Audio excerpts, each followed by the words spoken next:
As Solomon says, again I looked and I saw all the oppression that was taking place under the sun.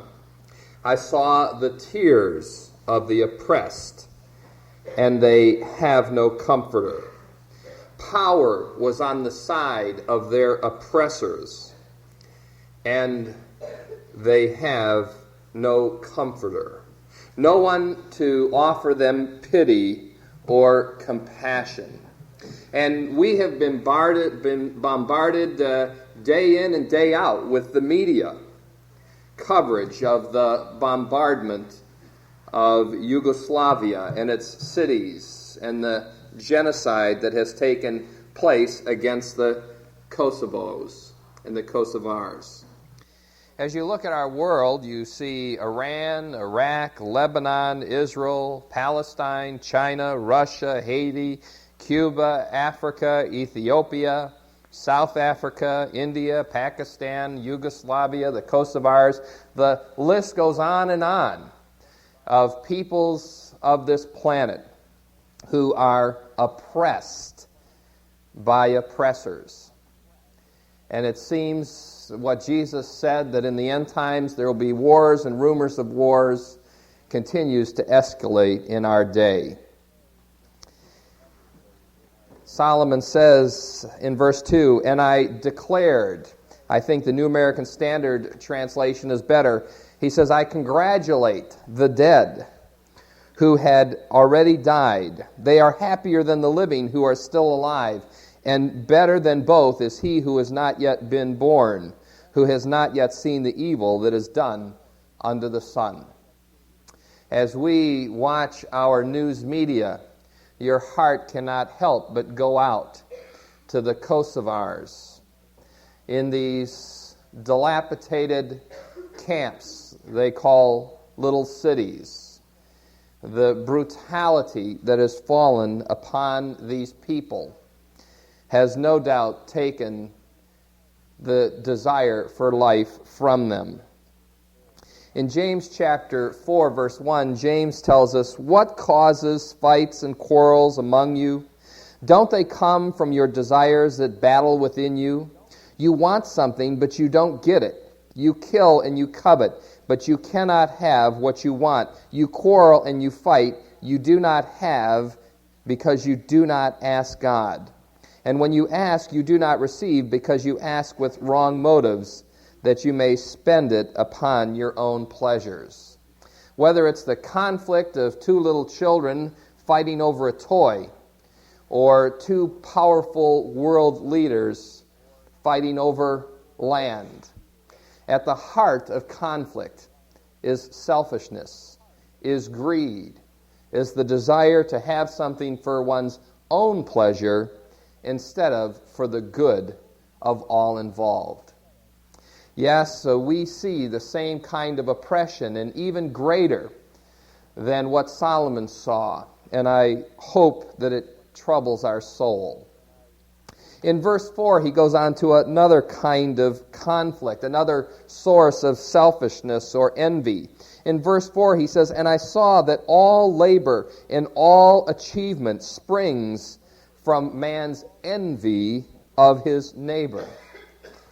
You remember the phrase, keeping up with the Joneses or the Smiths or somebody else with a common last name. Competition and envy is at the heart of much of achievement. All I saw was the labor, and all the achievement sprang from the envy of one person for another. To be able to eliminate envy from one's life, even my life, can only come with the help of God. The New Testament says godliness with contentment is great gain. It seems that our souls always want just a little something more, a little something better, a little something bigger, a little something newer.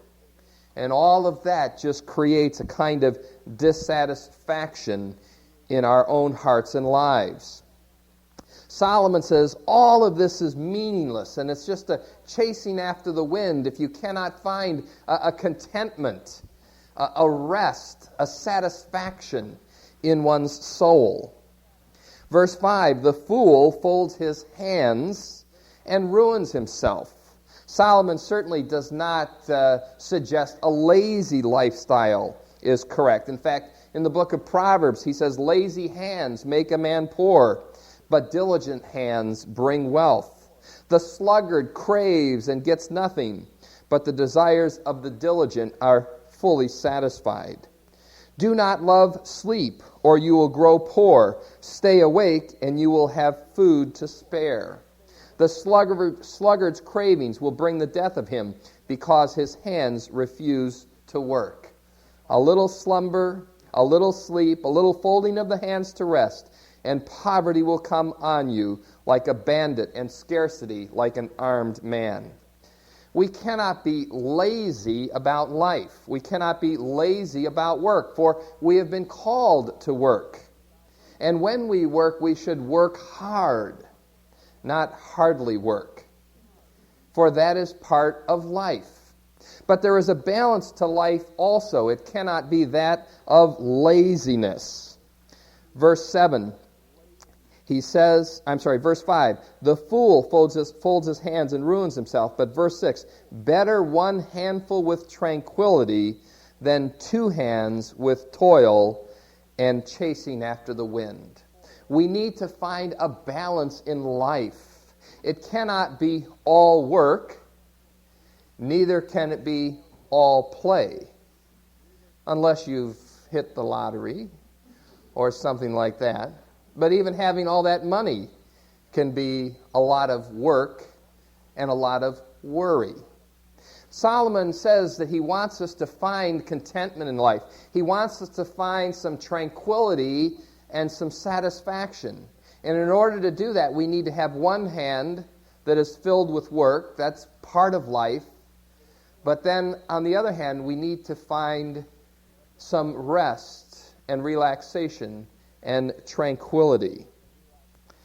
1 Timothy 6:6, but godliness with contentment is great gain. Proverbs 16:8, better a little with righteousness than much gain with injustice. Better a dry crust with peace and quiet than a house full of feasting and strife. The house of the righteous contains great treasure, but the income of the wicked brings them trouble. God wants us to enjoy life and enjoy it in its abundance. But we can only enjoy it when we receive it as a gift from Him and when we receive the things of life that are good for us as a gift from Him. But generally speaking, we in America, we're kind of workaholics. We work so hard to get things. We work so hard to then have a vacation. But by the time we take our vacations, sometimes we're so exhausted that we don't have time to really enjoy it. Solomon advises us, in order to control the selfishness of life, that we need to align ourselves with the gifts of life that God can give. And particularly speaking to the young people and to those who can still set decisions and courses for life, I encourage you, find a life that has one hand filled with work. Work that you enjoy.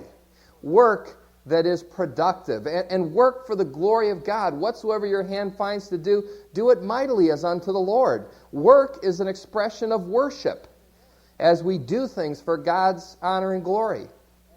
But at the same time, don't trade the handful of rest, of relaxation, of tranquility, of contentment that God would also desire us to have. We don't live to work, we work that we might live and enjoy life. And so there is a principle that of competition at times that can be very detrimental, particularly if you're a Detroit Piston these days. Verse 7, again I saw something meaningless under the sun. There was a man all alone. He had neither son nor brother. Now these were the two main sources of inheritance for a man, either the son, if he didn't have a son, then it would go to the brother. There was no end to his toil, yet his eyes were not content with his wealth. For whom am I toiling, he asked, and why am I depriving myself of enjoyment? This too is meaningless and a miserable business. I don't know if you know of anybody like that, but I can think of some people in my life who are just workaholics. And they don't really enjoy work that much to be a workaholic. And they providentially have no son and they have no real family, but they work and work and work, and they are amassing wealth, and they don't even know why. And part of the answer is they are driven by their own lusts. They are driven by a desire sometimes to want so much so that they have a sense of security. But there is no security in wealth. And there is no value in wealth without family and friends and times to enjoy. Instead of that, Solomon recommends sharing and cooperation. Look at verse 9. He says, 2 are better than 1 because they have a good return for their work. Well, I know when I was in the plumbing industry, I always enjoyed working with someone more than working by myself. If you had something heavy to lift, it was nice to have 2 people.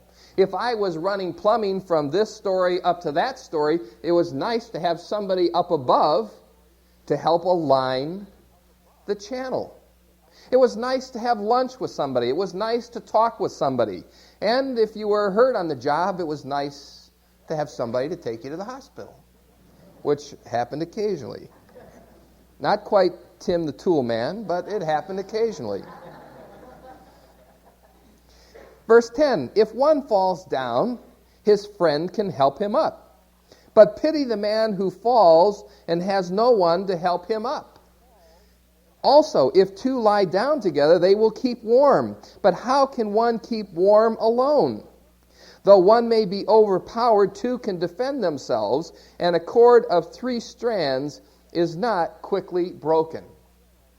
Sharing and cooperation is what life should be about. It's about friendship. It's about family. It's about relationships, of helping one another and encouraging one another. And when one falls, a friend can pick them up. When there are 3 together, they are even stronger. I'm reminded a number of years ago, Dan and I went with a friend of mine, Kurt, on a canoe trip. Kurt and I are quite the adventurers, and so we drove about 700 miles into northern Ontario.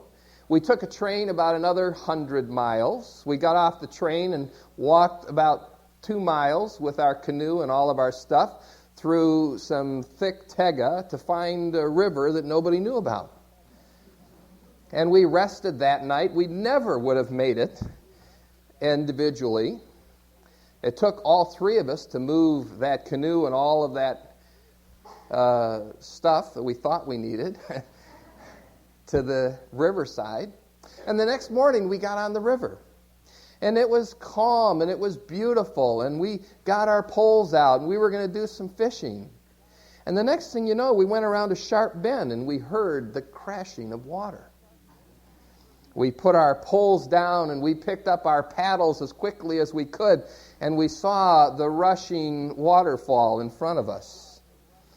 As we went into the corner, there was a huge tree that had fallen across about 2/3 of the opening. And as we got the very front of the canoe into the opening, the river current drove us across. And the next thing you knew, all 3 of us were hanging on a limb with the water pouring over top of us. We needed each and every one of us. The 3 of us, and Kurt grabbed Dan, and we inched our way over to the shore, and then we went about picking up our things. It was quite a challenge, and it took all of us together to be able to survive and to complete the trip. Friendship, family, Cooperation, working together, is very important in life when you're smart. But when you do something dumb, you really need the help. And that's where we were. Cooperation and sharing, so important to life. You see, this is the exact opposite of the oppression and the competition and the envy that drives the other side of life. Verse 13, better a poor but wise youth than an old but foolish king who no longer knows how to take warning. The youth may have come from prison to the kingship, or he may have been born in poverty within the kingdom. I saw that all who lived and walked under the sun followed the youth, the king's successor. Better to follow a young person with wisdom than an old person who is not teachable anymore. We must throughout life be teachable.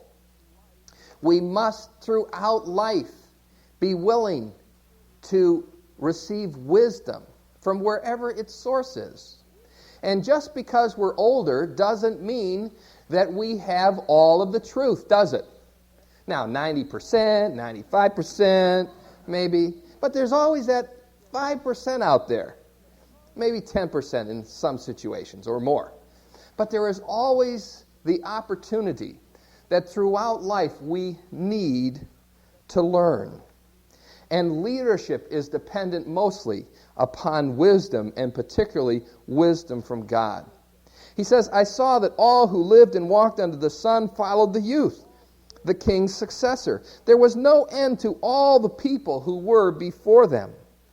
People will follow a person of wisdom. But those who came later were not pleased with the successor. This too is meaningless and a chasing after the wind. There are two leaders that I can think of who rose up through power and through poverty, but they have not made very good kings because they do not have wisdom. Saddam Hussein, also known as Sadman Insane, and Muammar Gaddafi, known as Murmur Gaddafi, both of these men rose up out of poverty, out of homes without fathers, without instruction, but they unfortunately became very strong as they clawed their way up through life.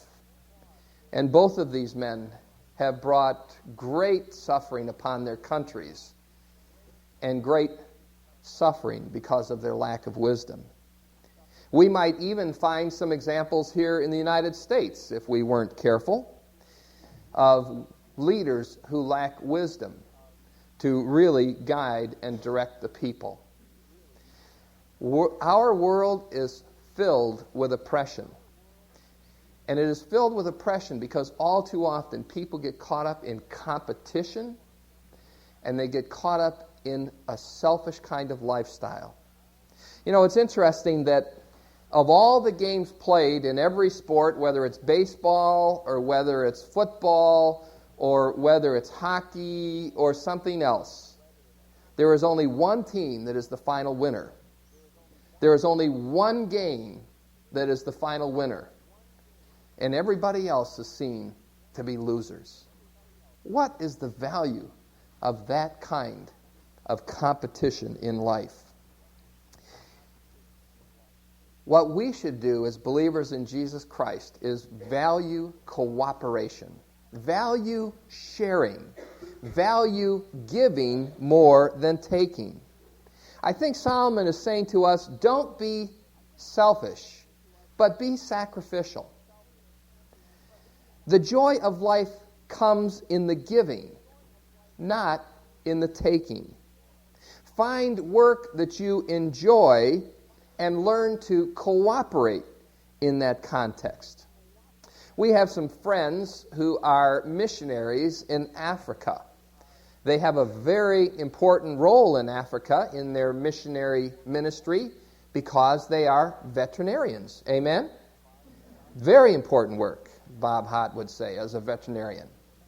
And when they were back last time on furlough, they shared with us that one of the peculiar things about the society with which they work in is that the wealthiest person in the area is not the person who has the most things, has the biggest house, has the most cattle, has the most bows and arrows or pots and pans.